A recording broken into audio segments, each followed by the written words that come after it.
They say that a war unites a nation and that a plague separates a nation. Because in a war, we're united against a common enemy. But in a plague, the enemy is, well, it's each other. It's you and it's me. And I think we've seen some of that separation already in our country. There's been wonderful promises of love and support.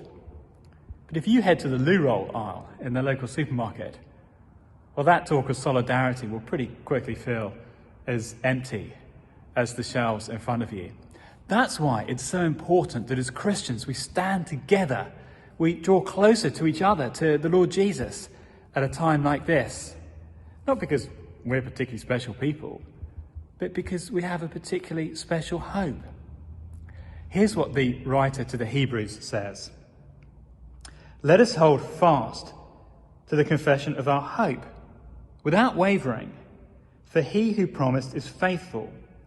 And let us consider how to stir one another up to love and to good works, not neglecting to meet together, as is the habit of some, but encouraging one another, and all the more as you see the day drawing near. In many ways, it seems to me this virus has revealed our frailty as humanity. We're mortal, and we're not actually quite as in control as we thought that we were. But as Christians, we have hope. A hope that goes beyond death. A hope that unites us together.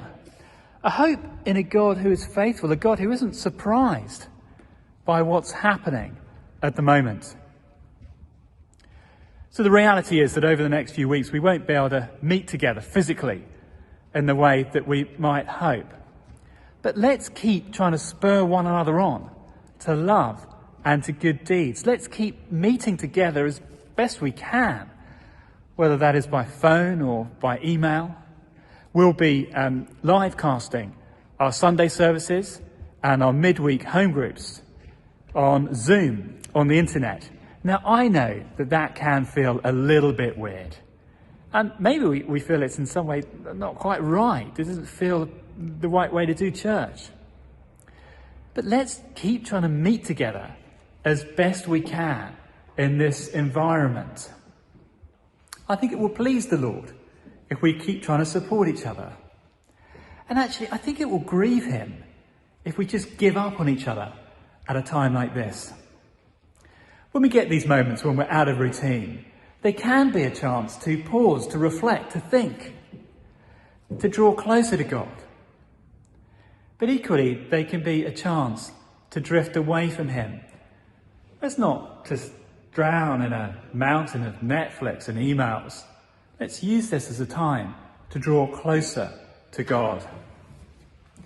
Do you know, we're at a stage in church life now when we're out of the building. That we may be out of the building, but we're not out of hope. We're not out of love for each other. And we have a gospel of great hope and joy to proclaim.